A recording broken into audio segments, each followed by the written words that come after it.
Hello everyone, a warm good evening and welcome back to the channel. पिछले video मैंने आपको RRB NTPC के कुछ सवाल कराया था, percentage profit and loss ratio and proportion का। तो लोगों का डिमांड आया था कि प्लीज़ कंटिन्यू दिस सीरीज़। तो इस वीडियो में मैं आपको एसएससी सीजीएल 2024 में जो हुआ था, पहला शिफ्ट में जो जो इम्पोर्टेंट सवाल आया था, अभी आप लोग के बैच में percentage profit and loss ratio proportion and number system हो गया है। तो उसी का कुछ कुछ सवाल मैं यहाँ पे प्रैक्टिस करा देता हूँ। देखो, थोड़ा सा बेसिक, थोड़ा सा मुश्किल सवाल कुछ कुछ रहेगा। आपको कॉन्सेप्ट जो आपने पढ़ा है उसी का एप्लीकेशन रहेगा। मेरा और सर का अप्रोच में थोड़ा सा डिफरेंस होगा। मैं थोड़ा सा फास्ट में चलता हूँ, डायरेक्ट आंसर आपको निकाल के बताऊंगा।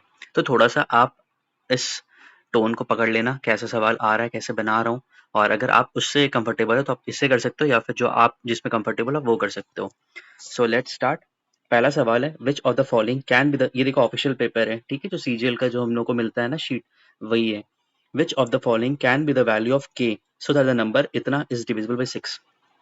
देखो, पहला एक सवाल, एक थीम आता है, डिविजिबिलिटी पे थीम आता है, ठीक है।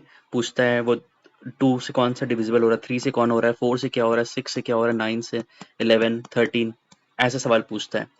तो इसमें वो पूछा है 6। अब मुझे 6 का बताओ। अगर 6 का डिविजिबिलिटी है तो वो 2 से भी डिवाइड होगा एंड वो 3 से भी डिवाइड होगा, है ना। 6 में तो 2 इंटू 3 करोगे 6 होगा ना। तो वो दो से भी डिवाइड होगा और 3 से भी डिवाइड होगा। अब यहाँ पे हमने पता करना है कि वैल्यू रखना है 2179224 के। अब अगर ये 2 से डिविजिबल है तो ये जो k है, it should be even, it shouldn't be odd. यहाँ पे कोई ऑड है? ये सब इवन ही है, तो ये हमारा जो पॉस्टुलेट था वो फेल कर गया। 2 से कुछ फायदा नहीं मिल रहा है। अब 3 से देखते हैं। 3 का पहाड़ा आपने बचपन में पढ़ा हुआ, 3, 6, 9, 12, 15, 18, 21, 24, 27, 30। अब यहाँ से एक चीज आप समझो क्या हो रहा है। जो इसका सम है, नंबर का डिजिट का सम है, वो क्या हो रहा है, 2 + 1 3, 5 + 1 6, 8 + 1 9, 2 + 1 3, 2 + 4 6। मतलब ये 3 का मल्टीपल ही जा रहा है, 3, 6, 9 ऐसे जा रहा है। यहाँ पे भी देखो, 7 + 2 9, 3 + 0 3। कुछ भी, कोई भी नंबर आप ले लो, 39 ले लो, 3 + 12 हो गया, 2 + 1 इसको करोगे 3 होगा, मतलब ये 3 का ही मल्टीपल होगा। अब मुझे यहाँ पे बताओ, यहाँ पे मुझे फाइंड आउट करना है, जो 3, 6, 9 है वो फाइंड आउट करना है। 9 हट गया क्योंकि ये 9 तो डिवाइडेड ही है। 7 + 2 9, ये भी डिवाइड हो जा रहा है। 2 + 1 3, ये भी हट गया। अब मेरे पास बचा 4 और k, 4 एंड k। देखो वापस मैं बताऊंगा, एक्सप्लेन करूंगा, थोड़ा सा आप लोगों को लग रहा है मुश्किल हो रहा हो। अब मैं मुझे बताओ, k में क्या पुट करूंगा कि 3 से डिवाइड हो जाए। ऑप्शन का हेल्प लो। क्या मैं 4 और k का वैल्यू 44 रखूंगा तो 3 से डिवाइड होगा? जी नहीं। 4 k का वैल्यू 6 रखूंगा तो क्या ये डिवाइड होगा? जी नहीं। 4 एंड 2 क्या मैं ये रखूंगा तो ये डिवाइड होगा? वेरी गुड, ये डिवाइड हो जाएगा। अब जिनको नहीं समझ में आया वापस से एक्सप्लेन करता हूँ। Is divisible by 6। 6 का डिविजिबिलिटी कहता है कि अगर कोई नंबर 6 से डिवाइड हो रहा है तो वो 2 और 3 से भी डिवाइड होगा। तो मैंने 2 भी ले लिया, 3 भी ले लिया। अब 2 से डिवाइड होने का मतलब क्या है, पीछे जो लास्ट डिजिट हो वो इवन होना चाहिए। तो यहाँ पे हमने देखा सारा का सारा इवन है, कोई भी ऑड नहीं है। तो ये हमारा पॉस्टुलेट जो था हमें पहुंचा नहीं पाया। अब 3 का डिविजिबिलिटी, एंड 3 का डिविजिबिलिटी क्या कहता है, जो सम ऑफ नंबर होता है that should be multiple of 3। तो मैं यहाँ पे सम ही तो किया हूँ, 9 9 इज डिविजिबल बाई 3, सो काट दो। 7 + 2 9, 9 डिविजिबिलिटी है 3 का, इसको मैं काट दिया। 1 + 2 3, इसको मैंने काट दिया। अब मेरे पास बचा 4 एंड k। अब देखो, अगर आप रैंडमली करने जाओगे 3 से, बहुत बड़ा होगा। इसको कट शॉर्ट करो, ठीक है।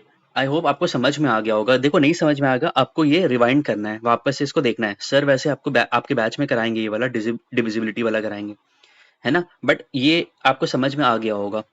यहाँ से एक सवाल आपका आएगा, ठीक है। ये नंबर सिस्टम का बहुत इंपॉर्टेंट सवाल होता है आपके, अगर आप यूपीएससी सीडीएस दोगे या फिर आप सीएससी दोगे, सीसैट में ये सवाल पूछता है। सीजीएल का तो ये फेवरेट सवाल है, ठीक है। समझ में आ गया? इसको रिवाइंड कर लेना अगर समझ में नहीं आया, बट बहुत ही सिंपल वे में बताया था मैंने इसको। चलिए नेक्स्ट सवाल पर आते हैं। An article is marked at 550। अब यहाँ पे बहुत लोग बोल रहे थे sir profit and loss discount में समझ नहीं आता है कि डिस्काउंट किस में लेना होता है, कॉस्ट प्राइस पे लेना होता है या मार्केट प्राइस में लेना होता है। तो पिछले वीडियो में मैंने आपको कराया था, इस बार फिर से प्रैक्टिस कराता हूँ, अब समझ में आ जाएगा। An article is marked at 550 rupees, ठीक है। If it is sold at a discount of 40%। अब यहाँ पे ना बहुत लोगों को कंफ्यूजन होता है कि sold at a discount of, मतलब मान लो अगर 100 रुपये किसी का वस्तु है, 100% समझ लो, 40% का डिस्काउंट दे रहा है तो कितने बेचेगा, 60% में बेचेगा ना, यही तो इसे कहने का मतलब है। ठीक है, एक आर्टिकल है जिसका मार्क प्राइस है 550, if it is sold at a discount of 40%। अब देखो सेलिंग प्राइस क्या होगा, अगर 40% का डिस्काउंट है मतलब बेचेगा कितने में, वेरी गुड 60% में, तो 550 इंटू 60/100 करो।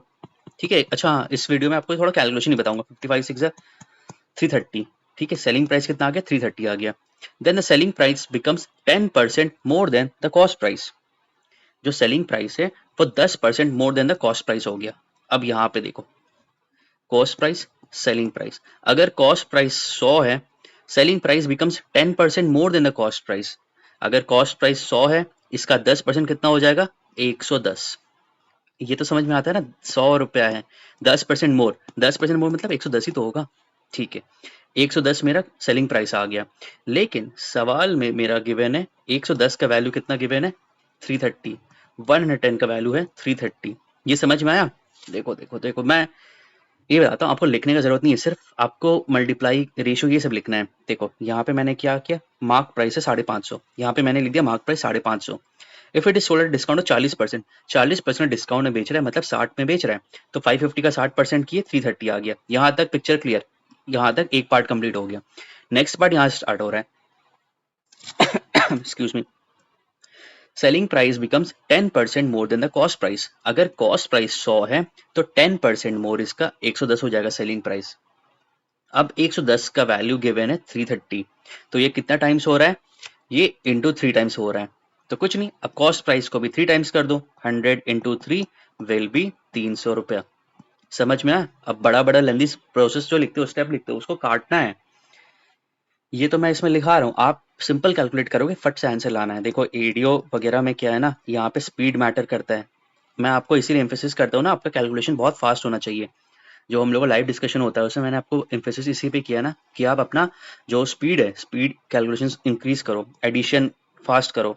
एक सवाल इसमें आएगा, उसमें मैं आपको मल्टीप्लिकेशन बताऊंगा, कैसे मल्टीप्लिकेशन फास्ट आपको करना होता है, बट दैट इम्प्लाइज आपको बहुत मेहनत करना पड़ेगा, आपको ये प्रैक्टिस बार बार करते रहना है। ये सवाल समझ में आया। देखो नहीं समझ में आया, उसको वापस से रिवाइंड करना, ज्यादा मुश्किल है नहीं ये चीज। यहाँ तक सवाल खत्म हो, यहाँ से दूसरा सवाल आ गया, दूसरे सवाल का मैंने बस इसको एक्सप्लेन किया है, वही चीज। चलिए नेक्स्ट सवाल पर आते हैं। अब ये है पाइप एंड सस्टेन का सवाल है, ये सर ने अभी पढ़ाया नहीं बट आप पढ़ सकते हो। Fill pipe P is 21 times faster than fill pipe Q।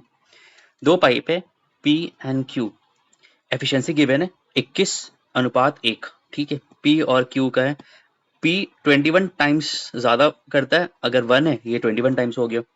If Q can fill a cistern in 110 minutes, find the time taken to fill the cistern when both pipes are open together. ठीक है, Q जो है 110 minute लेता है।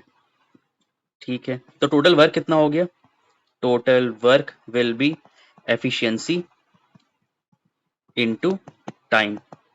ठीक है, efficiency Q का कितना एफिशिएंसी है 1, टाइम कितना लेता है 110। ये देखो लिखना नहीं है, मैं आपको समझा रहा हूँ। ठीक है, एग्जाम में फट से आप बस लिखना। बोथ पाइप्स ओपन कर रहे हो, अब देखो P प्लस Q दोनों को ओपन कर रहे हो तो कितना होगा, P का एफिशिएंसी है 21, Q का एफिशिएंसी है 1, तो 21 प्लस 2 22। ठीक है, अब क्या है टाइम, टाइम कितना होगा, T equal to work done upon efficiency. Work done कितना हमने निकाला है 110, एफिशिएंसी कितना हो गया 21 प्लस 2 22, 22 से काटोगे तो 5 मिनट में दोनों अगर खुलेगा तो ये भर जाएगा। किसी को प्रॉब्लम हुआ है वापस एक्सप्लेन करता हूँ। देखो यहाँ पे लिखा है pipe P is 21 times faster then pipe Q। ये Q है, ये 1 हो गया, 21 टाइम्स फास्टर मतलब ये 21 हो गया। यहाँ तक क्लियर हुआ। सवाल में कह रहा है Q अकेले उसको 110 मिनट में फिल करता है, तो अगर 110 मिनट में फिल करता है टोटल वर्क कितना होगा, एफिशिएंसी इनटू टाइम। Q का एफिशिएंसी कितना है 1, टाइम कितना लेता है वो 110 मिनट लेता है, तो टोटल वर्क कितना हो गया 1 इंटू 110 दैट इज 110। यहाँ तक क्लियर हुआ। अब निकालना है, अब सवाल कह रहा है कि दोनों साथ में काम करते हैं, तो टोटल वर्क कितना हो जाएगा 21 प्लस 1 22। वर्क है हमारा 110 अपॉन 22 करोगे, 22 5 110, आंसर कितना आ गया 5 मिनट आ गया। देखो बहुत ज़्यादा एक्सप्लेन किया हूँ मैं, ठीक है। क्योंकि देखिए यहाँ पे बहुत सारे लोग हैं जिनको मैथ्स में प्रॉब्लम होता है, वो हमेशा जीएसई पढ़े हुए हैं ना, तो अचानक एडीओ में जंप करने के लिए थोड़ा सा उनको मुश्किल हो रहा है। बट ठीक है, मैं हूँ आप लोग के साथ, मैं आप लोग को बहुत बेसिक से करा रहा हूँ, ठीक है, ये सारा चीज़। और बैच में तो और बेसिक से चल रहा है आप लोग के लिए। जिनको ये लग रहा है तो प्लीज़ आप 2x पे देख लो, ठीक है, बाकी लोग को भी देखना है। चलो, which of the following can be the value of के इफ 88 डिवाइडेड। अब यहाँ पे आप लोग को याद होगा एक बॉडमास रूल करके ना, सबसे पहले हम लोग क्या करते हैं, ब्रैकेट ऑफ डिवीजन, ब्रैकेट वगैरह कुछ नहीं है, पहले डिवीजन करो।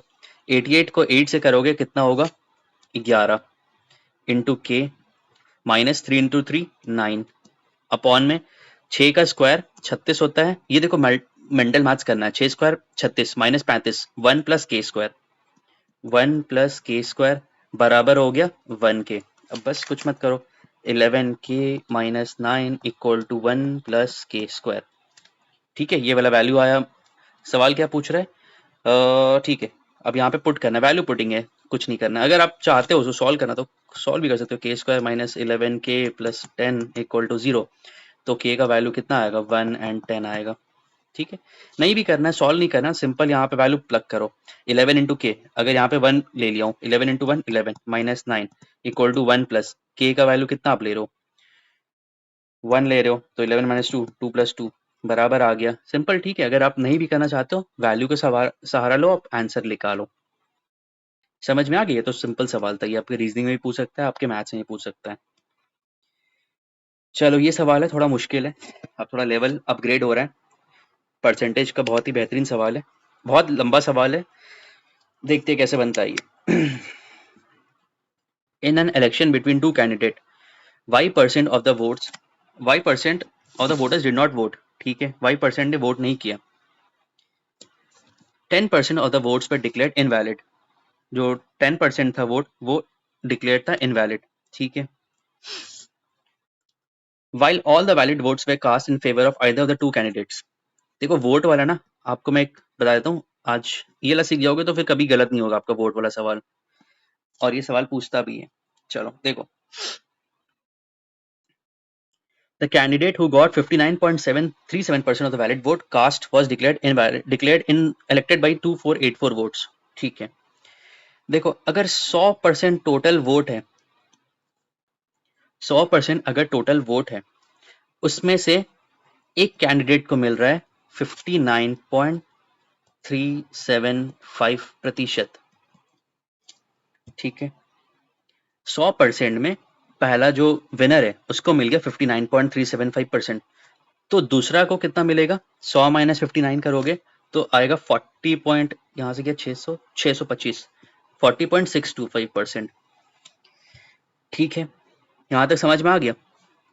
And was declared elected by 2484 votes, इन दोनों का डिफरेंस मुझे बताओ कितना होगा, 59.735 59.375 माइनस माइनस 0.65 40.625 40.625, ये आ रहा है 18.75, ठीक है, 18.75 आ रहा है, मैं कैलकुलेटर से कर लिया था, ठीक है, आपका टाइम बचाने के लिए, ठीक है। तो डिफरेंस दोनों में कितना है, 18.75। अब यहाँ से देखो, परसेंटेज टू फ्रैक्शन आपको कन्वर्ट करना है, 1875 को मैं 75 अपॉन 100 लिख सकता हूँ, ये कितना आ गया 3/4, 18 3/4। अब बस यहाँ पे देखते हैं ना, कैलकुलेशन देखना, ये परसेंटेज आ गया 18 4 72 75/4, 75/4। अब इसको मुझे फ्रैक्शन में कन्वर्ट करना है, 25 3 जा 4 जा 3:16, अब ये फ्रैक्शन में कन्वर्ट हो गया। नहीं समझ में आया, वापस से बताता हूँ, देखो 100% टोटल वोट्स है, ध्यान सुना, ये बहुत मुश्किल सवाल है, ये अगर सॉल्व कर जाओगे तो वोटिंग वाला है, एक भी सवाल में फंसोगे नहीं।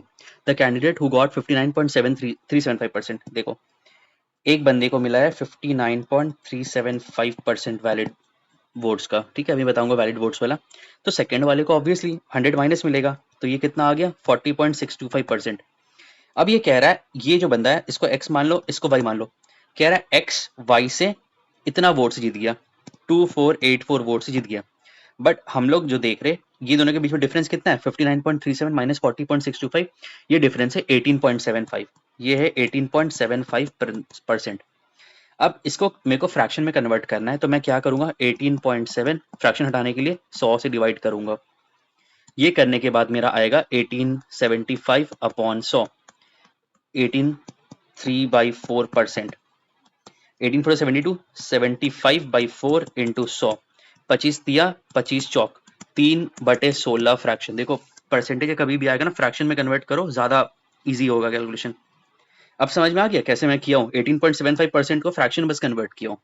ठीक है, 75 को मैं 75/100 लिख सकते हो ना, तो ये करने के बाद 18.3/4% आया, और इसको मैं सॉल्व किया 75/100, तो ये 3/16 आ गया। ठीक है, अब देखो यहाँ तक सवाल समझ में आ गया, मुश्किल सवाल है। In an election between two candidate, 5% of the voters did not vote. ठीक है, मान लो 100% टोटल वोट पोल किया गया, उसमें कह रहा है 5% ने वोट नहीं किया, तो बचा कितना, 100 माइनस वाई अपॉन 100, परसेंटेज है ना ये। ठीक है, अब सवाल कह रहा है 10% of the voters were declared invalid. अब जो ये बचा 100 माइनस वाई बाई 100, उसमें भी कह रहा है कि 10% जो वोट है ना वो इनवैलिड रहा, तो वैलिड कितना रहा, 100 में से देखो आपने 100% एप्पल लाया, अब उसमें 10% सड़ गया, तो कितना बचा, 90% बचा ना। तो सेम ये टोटल वोट्स है, इसमें कह रहा है 10% इनवैलिड था, तो वैलिड कितना बचा, 90/100। यहां तक समझ में आया। अब देखो 100 माइनस वाई अपॉन 100 इंटू बचा कितना, 90/100। जो सवाल दे रहा है बस वैसे ही चलते चलो। While all the valid votes were cast in favor of the two candidates, अब यहाँ से हम लोग जो स्टार्ट किए थे वही है। The candidate who got इतना percent was declared elected by 2484 vote. If the total number of eligible people eligible to vote in the election was 16,000, total votes कितना था, 16,000। 16,000 का 100 माइनस y बाई 100% इंटू 90/100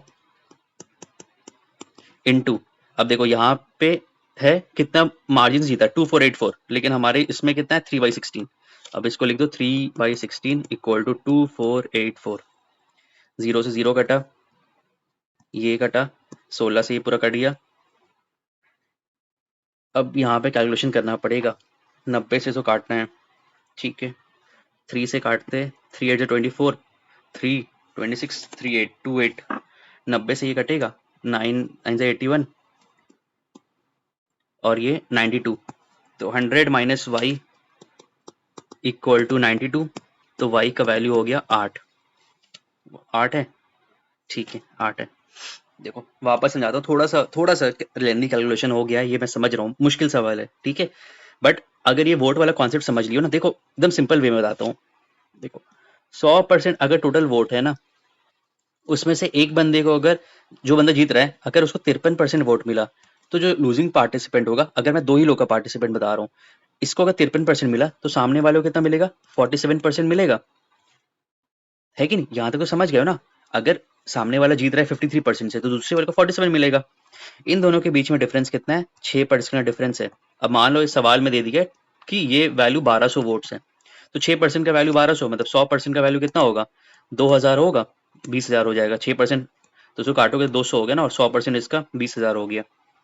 समझ में आ गया, ऐसे करते हैं सॉल्व। तो मैंने यही तो किया यहाँ पे।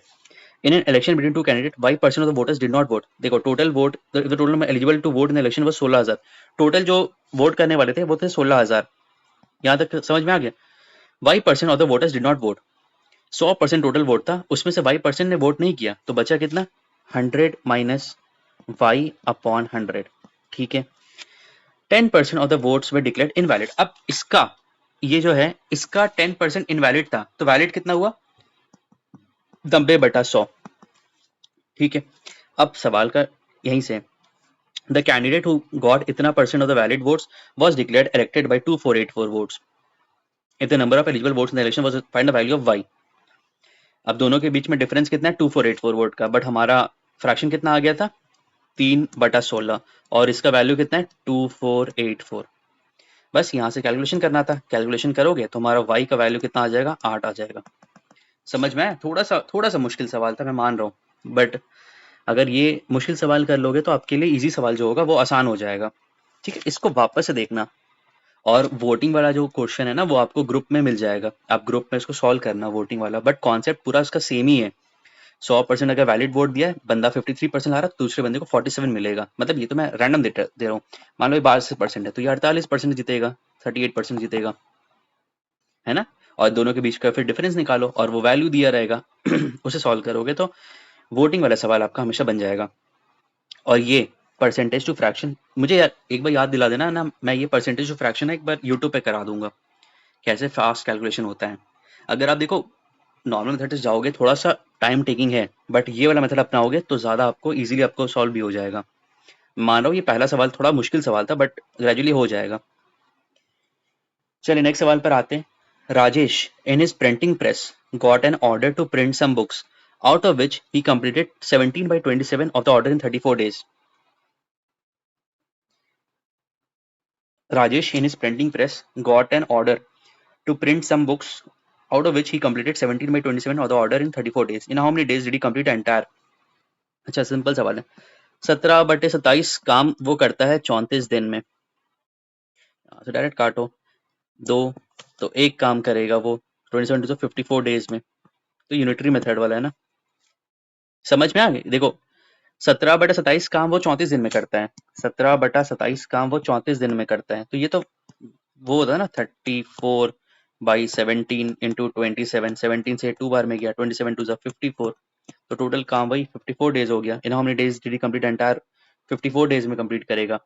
देखो 17/27 काम 34 दिन में कर रहा है, तो 1 माइनस 17/27 वैसे भी कर सकते हो, तो ये कितना हो जाएगा? 54 दिन हो जाएगा। ठीक है, यूनिटरी मेथड सवाल था ये। चलो नेक्स्ट सवाल पर आते हैं। A grocer professes professes to sell rice at the cost price. एक ग्रोसर है, बेईमान दुकानदार। अच्छा हाँ, ये वाला सामान बेईमान दुकानदार वाला सामान है। बेईमान दुकानदार, ठीक है, ये बेईमान दुकानदार वाला सवाल देख लो कैसे बनता है। A grocer professes to sell rice at a cost price but uses a fake weight of 870 gram for 1 kg। Find the profit percentage. एक ग्रोसर है, वो कहता है कि जो मैं कॉस्ट प्राइस में खरीद रहा हूँ उसी में बेचूंगा। क्या ये हो सकता है? तो भाई वो लाभ कैसे कमाएगा अपने बीवी बच्चे को पालेगा कैसे वो? ठीक है, बट वो प्रोफेस कर रहा है कि यार मैं सबसे बड़ा ईमानदार इंसान हूँ। ठीक है, तो ये कह रहा है अगर मैं 100 रुपए का सामान ला रहा हूँ तो मैं इसको 100 रुपए में बेच रहा हूँ। अच्छा जी, but he uses a fake weight of 870 gram for 1 kg। अब देखो इसको 100 ग्राम ले लो, कोई 100 ग्राम का चीज है, वो बोलता है हम इसको 1000 ग्राम में बेच रहे हैं, मतलब 1000 ग्राम का चीज है, मैं इसको 1000 ग्राम में बेच रहा हूँ। ठीक है, but uses a fake weight of 870 gram for 1 kg। अब यहाँ पे समझो, 1000 रुपए का चीज है, वो प्रोफेस करता है कि मैं आपको बेचूंगा जो मैं कॉस्ट प्राइस के दाम पे लाया उसी पे बेचूंगा, but uses a fake weight of 870 gram for 1 kg। इसका मतलब क्या है? आपसे वो पैसा ले रहा है कितने का? सीपी, ये एसपी, कॉस्ट प्राइस के दाम पे वो बेचना चाहता है, बट जब वो फेक वेट लगा दिया तो वो आपसे पैसा कितने का चार्ज कर रहा है? बताओ, वो आपसे पैसा ले रहा है 1000 ग्राम का ले रहा है, बट सामान कितने का दे रहा है? 870 ग्राम। ये समझ में आया? ये यहीं पे हुआ ना, but uses a fake weight of 870 gram for 1 kg। आपको पैसा वो 1000 ग्राम का ले रहा है, मान लो 1000 ग्राम 1000 रुपए का है। ठीक है, 1000 ग्राम 1000 रुपए का है, तो आपसे तो पैसा वो 1000 ग्राम का ले लिया, बट बदले में वो कितना आपको दिया? 870 ग्राम दिया, क्योंकि वो फेक वेट यूज कर रहा है। देखो इसमें कन्वर्ट मत करना, एसपी को यहां मत डाल देना, तो फिर तो प्रॉफिट लॉस हो जाएगा ना। फिर प्रॉफिट कैसे कमाएगा अगर सीपी बाई एसपी है? अगर आप यहाँ पे 1000 ले लोगे तो ये 870, तो नुकसान हो जाएगा ना। तो ये आपको नहीं करना है। कॉन्सेप्ट समझ में आया ना? देखो देखो वापस समझाता हूँ, थोड़ा सा मुश्किल हो रहा है। A grocer professes to sell rice at the cost price but uses a fake weight of 870 gram for 1 kg। वो कहता है कि जो मैं क्रय मूल्य में लाया हूँ उसी में विक्रय मूल्य में बेचूंगा। अगर 100 ग्राम 1000 ग्राम का मैं खरीदा हूँ तो मैं 1000 ग्राम में बेचूंगा। यहां तक समझ में आ गया। लेकिन उसने फेक वेट लगाया, अब 1000 ग्राम का चीज वो 870 ग्राम में बेच दे रहा है, मतलब उसको क्रिय मूल्य 870 का पड़ा और वो बेच कितने में रहा है? 1000 ग्राम का प्राइस ले ले रहा है आपसे। प्रॉफिट कितने का हुआ? 130 का। प्रॉफिट परसेंटेज निकालना होता है 130 अपॉन 870 इंटू 100। अब वही काट पीट मचाओ उसको, 87 से 130 करोगे तो 1 पॉइंट कुछ आएगा, 14.94। ठीक है, यही आंसर होगा, सॉल्व कर लेना है इसको। बस ये बेईमान दुकानदार का आपको कॉन्सेप्ट बताना था मुझे। अब कॉन्सेप्ट समझ में आ गया। पैसा वो ले रहा है आपको 1000 ग्राम का, लेकिन वो खुद दे रहा है आपको 870 ग्राम ही दे रहा है, तो प्रॉफिट यहाँ पे दिख गया ना, 130 ग्राम का प्रॉफिट हो रहा है। कितने में प्रॉफिट हो रहा है? 870 ग्राम में हो रहा है। अभी से बहुत लोग ना कंफ्यूज कर जाएंगे इसमें, इनको ये वाला पार्ट में समझ में नहीं आएगा, but is fake weight of 870 ग्राम। अब यहाँ पे ना वो क्या करेंगे, 1000 ग्राम यहाँ पे दे देंगे और सेलिंग प्राइस को 870 दे देंगे। अब यहाँ पे तो फिर ये नुकसान हो गया ना, 1000 रुपए का चीज आप 870 में बेच रहे हो तो नुकसान हो गया ना। वो प्रॉफिट कैसे कमाएगा? प्रॉफिट ऐसे ही कमाएगा, वो आपसे वो अपना 870 ग्राम दिया, लेकिन आपसे पैसा 1000 ग्राम का ले रहे हैं। इसको बस रुपीस के टर्म में ले लेना, फिर आपको आसान हो जाएगा। समझ में आया? थोड़ा सा देखो चैलेंजिंग सवाल है, मैं मान रहा हूँ, जो आप अभी लेवल कर रहे थे उस लेवल से अपग्रेड हो गया, तो बट यही है ना, आपको थोड़ा सा अपना चैनलाइज करना है। चलो नेक्स्ट सवाल पर आते हैं। Madhav purchased an item for 42,000 and sold it at a loss of 20%। ठीक है, माधव है, परचेज किया एक आइटम 42,000 का, कॉस्ट प्राइस है हमारा 42,000 रुपया, and sold it at a loss of 20%। अब देखो सोल्ड किया 20% लॉस का, मतलब 80% में बेचेगा। अब 42 का 8 निकाल दो, 8,336,000। यहां तक क्लियर हुआ? वापस बता दो, 42,000 का उसका कॉस्ट प्राइस है और 20% नुकसान में बेचा, मतलब अगर 100% का किसी वस्तु था, 20% नुकसान में बेचा, मतलब 80% में बेचेगा। 80% किसका? कॉस्ट प्राइस का। तो ये मेरा आ गया selling price. With that amount he purchased another item and sold it at a gain of 30%। ये सेलिंग प्राइस 1, अब सेलिंग प्राइस 2। ये जो पैसा है, ये कह रहा है इसी पैसे से ये नया आइटम खरीदा और फिर उसको बेच दिया 30% गेन में। 100% इसका अगर है, 30% गेन होगा तो 130% हो जाएगा। अब 3360 इंटू 130 अपॉन 100 करोगे, डायरेक्ट आपका आंसर आ जाएगा। ठीक है, अब इसको सॉल्व करो। देखो नहीं भी कर सकते हो ना, तो इसमें बस आपको क्या करना है ना, 6 3 से 18, यहाँ पे इसका मल्टीपल दिख रहा है। अच्छा, इसका ओवरऑल गेन परसेंटेज निकालना है। ठीक है, 336 इंटू 13, 13 से 78, 13 से 39 46, 13 से 39 43, 4368। ये सेलिंग प्राइस कितना आ गया? 43680। अब कह रहा है ओवरऑल गेन। अब कॉस्ट प्राइस मेरा है 42,000, सेलिंग प्राइस 2 कितना है मेरा? 43,680। दोनों को माइनस करोगे, 42,000 को 1680 रुपीज 1680। अच्छा, इसी में आपको ना कैलकुलेशन सिखाता हूँ, कैसे मैं मल्टीप्लीकेशन बड़ा बड़ा नंबरों कर लेता हूँ। जैसे मान लो 29 इंटू 24 करना है। स्टेप सीख लो कैसे कैलकुलेशन करता है। पहला स्टेप है आपको ये दोनों को मल्टीप्लाई करना है। 9 चौक 36, 36 में जो 6 है इसको लिखो और 3 को कैरी में कर दो। स्टेप 1 देखो, स्टेप 1 जो है, पहला ऐसा तिरछा करो, जो लास्ट नंबर है उसको मल्टीप्लाई करो। ठीक है, 9 चौक 36, 6 3 ऊपर कैरी लिख दिए। अब क्रॉस मल्टीप्लाई करो। ये वैदिक मैथमेटिक्स है ना, बहुत लोगों को पता होगा, बहुत लोगों को नहीं पता है, तो आप इसको देखो। इससे आपका मैथ्स बहुत फास्ट हो जाएगा और कैलकुलेशन बहुत फास्ट हो जाएगा। 4 इंटू 8, 9 इंटू 18, दोनों को ऐड करो। 18 प्लस 8 26, 26 प्लस 3 जो कैरी था 29, 9 लिख दो, 2 कैरी, 2 दूनी 4, 4 प्लस 2 6, 696। को मैं कर भी देता हूँ, 29 इंटू 24 696। समझ में आ गया स्टेप? देखो देखो कुछ नहीं किया, 29 इंटू 24, 9 चौक 36, 3 मैंने रख दिया यहाँ पे। क्रॉस मल्टीप्लाई करो, 4 दूनी 8, 9 दूनी 18, 18 प्लस 8 26, 26 प्लस 3 29, 9 लिखो, 2 कैरी, 2 दूनी 4, 4 प्लस 2 6, 696। एक लाइन में आपका आंसर आ रहा है, वरना आप कैसे करते हो? 29 इंटू 24, 9 चौक 36, यहाँ 3 लिखते हैं, 4 8 11, 16, 9 दूनी 18, 2 दूनी 4 5, 6 5 6, 696। इतना बड़ा स्टेप लिख रहे हो। अब आप एक लाइन में आप आंसर बना दे रहे हो। चलो दूसरा सवाल करते हैं। 53 इंटू 69, 9 दूनी 27, 2 रख दो, 9 पंजो 45, 45 और ये 18, 45 18 73, 73 2 75, 5, 45 18 63, 8 13 63 63। अच्छा रुक जाओ, 53 इंटू 69, 9 दूनी 27, 45 इंटू 59, 9 पंजू 45, 5 कैरी,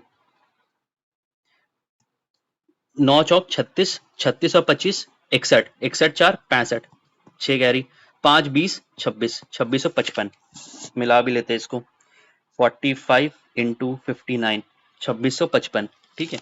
और दूसरा कैलकुलेशन कर सकते हो, 78 इंटू 39, 9 आठे 72, 7 कैरी, 9 सते 63, 63 और 7 70, 70 और 24 94, 9 कैरी, 7 दूनी 21, 21 9 30, 3042। वापस से देखो, 78 इंटू 39, 3042।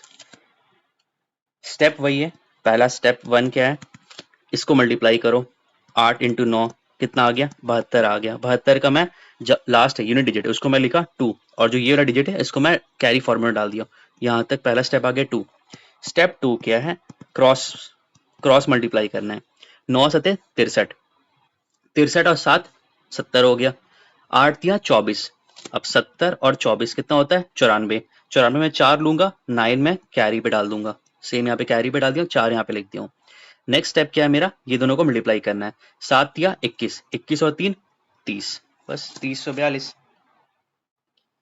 चलो आपका होमवर्क है, ये कमेंट सेक्शन में मुझे बताना। 4 5 दे रहा हूँ, 44 इंटू 29 ये करना, 69 इंटू 78 ये करना, 45 इंटू 39 ये करना। देखो ये सब में ना वही करना जो मैं बताया वैसे ही करना, अपने नॉर्मल मेथड से मत जाना। चलो इसमें बताता हूँ, 9 8 72, 7 कैरी, 8 चौक 8 छेक 48, 48 7 55, 55 63, यहाँ पे लिख दो 55 63, 8 118, 8 यहाँ पे 11 कैरी, 7 छिक 42, 42 और 11 3 53, 53 82 मिला लेते हैं, 69 इंटू 78 53 82। तब भी बोल रहा हूँ फास्ट कैलकुलेशन होगा। अगर आप देखो नॉर्मल मेथड से मैं बता रहा हूँ, ये हम लोग कितना 10 सेकंड में कर ली, अगर नॉर्मल उससे मेथड करते 69 इंटू 78, 9 8 72, 7 लिखते हैं, 8 6 48, 48 7 55, 552, 9 7 63, 7 42 48, 2 8 13, 5 3 8 2। स्टेप भी ज्यादा लग रहा है और कैलकुलेशन में टाइम लग रहा है, बट यहाँ पे देख रहे हो 1 लाइन में हो जा रहा है। तो आपका श्रद्धा है, अगर आप ये करना चाहते हो, ये सीख गए हो तो आप इसको फॉलो करो। कुछ नहीं है, जो मैंने बताया ना यही स्टेप आपको फॉलो करना है। अभी आपको मैं 3 डिजिट वाला भी बता दूंगा कैसे करना होता है। 2 डिजिट समझ में आ गया, चलो ये 3 आप करोगे, 94 इंटू 48 ये आप करोगे, 72 इंटू 29 ये करोगे, 81 इंटू 39 ये करोगे। ये सब का आंसर आप मुझे कमेंट सेक्शन में दे देना, ठीक है। चलो नेक्स्ट सवाल पर आते हैं। The mark price of an article is 26% more than the cost price. If a discount of 32% is given, what will be the loss percentage? Mark price of an article is 26% more than its cost price. Cost price अगर 100 है, mark price कितना हो गया 26% more, 26% more मतलब 126, ठीक है। If a discount of 32% is given, अगर 32% discount given है, 100% की चीज है, 32% डिस्काउंट दिया मतलब 68 में बेच रहा है, तो सेलिंग प्राइस कितना होगा 126 इंटू 68 अपॉन 100, ठीक है। अब देखो ये 3 डिजिट है और ये 2 डिजिट है, अब इसको कैसे करते हैं ये देखो, 126 इंटू 68 यहाँ पे 0 लिख दो, सेम जो हम लोग 2 डिजिट में अपनाए थे ना वही है, बस यहाँ पे कुछ चेंजेस हो जाएगा। पहला स्टेप है 8 से 48, 4 कैरी, यहाँ पे क्रॉस मल्टीप्लाई करो, 8 दूनी 16, 16 36 52, 52 6 56, वापस से देखो 8 16 16 20 20 36 56, हाँ ठीक है। अब देखो अब 3 डिजिट से करना है, 8 एकम 8, 6 इंटू 0, देखो यहाँ पे क्या है मतलब 1260 है, 068 है, इसको मल्टीप्लाई करो इससे, इसको मल्टीप्लाई करो इससे, और इसको मल्टीप्लाई करो इससे, 3 से मल्टीप्लाई करना है। देखो अभी मैं मान रहा हूँ थोड़ा मुश्किल लगेगा, बट ट्रस्ट मी बहुत ज्यादा आसान है ये चीज करना। एक बार इसका आदत लग गया ना फिर आपका कैलकुलेशन बहुत फास्ट हो जाएगा। चलो देखता हूँ, 8 6 इंटू 0 तो 0 हो गया, कैंसिल हो गया, 6 दूनी 12, 12 8 20, हाथ में क्या रहता 5 25, 2 कैरी। अब यहाँ पे फिर वही करो, 6 6 5 8, और यहाँ पे तो कुछ कैरी नहीं है, तो 8568 आ गया हमारा आंसर। देख लेते हैं, 126 इंटू 68, 8568। वापस से बताता हूँ ठीक है कैसे करना था, 126 इंटू 68 यहाँ पे 0, 8 6 48, 4 कैरी, 8 दूनी 16 32, 16 और 36 52, 52 और 6 56, ये स्टेप नहीं समझ में आया ना, वापस बताता हूँ। 8 दूनी 16, 16 यहाँ पे दिख रहा है, 6 6। अभी देखो स्टार्टिंग में ना ये करना, ऐसे लिखते रहना। मेरा भी प्रैक्टिस बहुत छूटा हुआ था, मैं मतलब मैं बता रहा हूँ, मैं IBACO और CSR पिछले साल जो हुआ था, इवन EPFO हुआ था, उसमें मैथ्स मेरा सारा सही था ऑलमोस्ट। IB में मतलब बहुत मुश्किल आया था 2023 वाला सवाल में, 24 में एग्जाम हुआ था, उसमें मेरा 16 अटेम्प्ट किया था, 15 सही हुआ था, एक गलत हो गया था, और वो बहुत अच्छा स्कोर था, क्योंकि बहुत मुश्किल सवाल पूछता है IBAC में, बड़ा बड़ा सवाल होता है, तो आपको थोड़ा कैलकुलेशन स्ट्रॉन्ग करना है। इवन CSR ASO में मेरा अच्छा स्कोर था ड्यू टू मैथ्स। तो वही है, मैथ्स में आपको क्या है, कैलकुलेशन फास्ट रखना है। ठीक है, देखो पहला स्टेप क्या था, 8 6 48, 8 मैंने लिख दिया, 4 कैरी पे किया, यहाँ पे क्रॉस मल्टीप्लाई करना है। 8 दूनी 16, 16 36 कितना होता है, 52, 52 प्लस 4 56, 5 यहाँ पे मैंने लिख दिया। अब ट्रिपल डिजिट का मल्टीप्लाई करना है, 1 इंटू 8, यहाँ पे लिखते चलो, ठीक है, स्टार्टिंग में बस लिखना 8, 6 इंटू 0 0, 6 दूनी 12, 12 8 20, और 20 प्लस 5 25, 25 में 5 लिखोगे, 2 कैरी में जाएगा।